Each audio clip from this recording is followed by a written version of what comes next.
आज तुमच्या भाऊनी दिवसभर आहे ना ट्रॅक्टरवर काम केलं ते म्हणजे तुरी काढायच्या होत्या। नमस्कार मंडळी, सगळ्यांना जय श्रीराम। आज इथं आपली फवारणी ना कायम ना चालूच असते, तुम्हाला माहिती ना।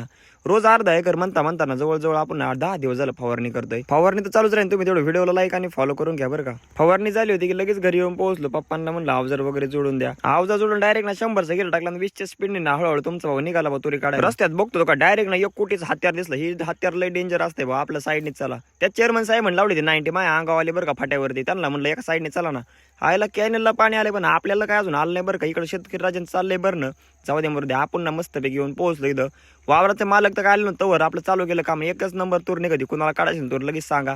मालक पण येऊन पोहोचले। आता मागत डायरेक्ट ना इकडं ना माती सकट आपण गोळा करून आणली तूर हळूहळू। मित्रांनो, मला काही ट्रॅक्टर एवढं येत नाही बरं का। मी पहिल्यांदाच ना तूर काढाय आलोय, म्हणजे मी कापूस सुद्धा नाही काढला आणि तूर नाही काढली। आणि तूर इतकी मोठी होती का नाही, ट्रॅक्टर ना वाकडा तिकडे पळत होता। तुम्ही म्हणता की मोकरच करतोय काय।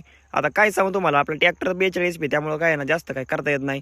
जाऊ दे, आता कसं आहे गरीबाचं तेवढं हप्त्यापुरतं चालू आहे। एकरभर आपण जवळ तूर काढली होती। उलसा ट्रॅक्टरला म्हणलं आराम द्यावा, इथं बगड्यांचं पण काम चाललंय बरं का, किडकं खायचं। तूर इतकी जड होती की ना, ते शेवटी ना मालकाला म्हणलं उलसक मागं बसता का तुम्ही, त्यांना पण मागं बसून पटापट तूर काढून घेऊ। मित्रांनो, तूर तर काढून झाली, परंतु आपली एक पिनाला मात्र नक्की ना घोडा लागलाय बरं का। ती पिन कवा पडली आपल्याला तर माहिती नाही। बरं झालं अवजार मागची मागं गळून नाही पडलं, घरच्याने लय हाणला असतं आपल्याला।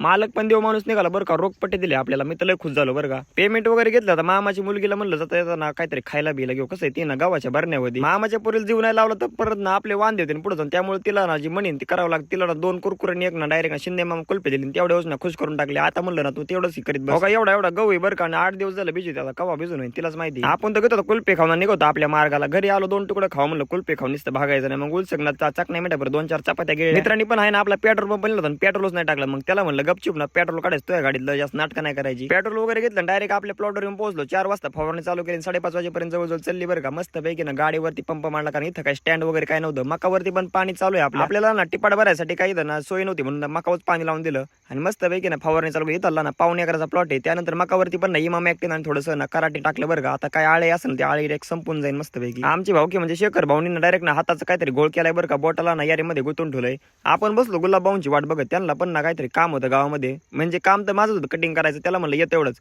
लगेच नाव घेतलं की शेतान का नाम लिया शेतान हाजीर बरं का। शिंदे साहेबांची पण ना मुलगी चांगलीच ना दुकानामध्ये आली होती बरं का, आणि लयच नांगाट दिसते बरं का। कटिंग तर आपली होती ना, आपल्या बरोबर आपला मित्र पण आला होता बरं का। आणि पप्पा भाऊनी 2-3 नंबर आपल्या आधी घेतले, माघारी पैसे दिले। म्हणलं बरं आहे बाबा, तेवढं तरी बरं झालं। माझ्या मित्राने हार्पिक आणलंय बरं का, सकाळ 2 टोपन प्यायचं, झोपताना 2 टोपन। सध्या आहे ना बिबट्याचं लयच वातावरण बरं का, पण बिबट्या वगैरे काय नव्हता, कोल्हा होता, मोकार उरत होता। बाय मामा पण आमचा मोकार बेला, त्याची मका खात होते। आता मग बिबट्याला सांगले आटम बॉम्ब तो भावाजीला। चला मग तुम्ही लाईक आणि फॉलो करा विसरू नका।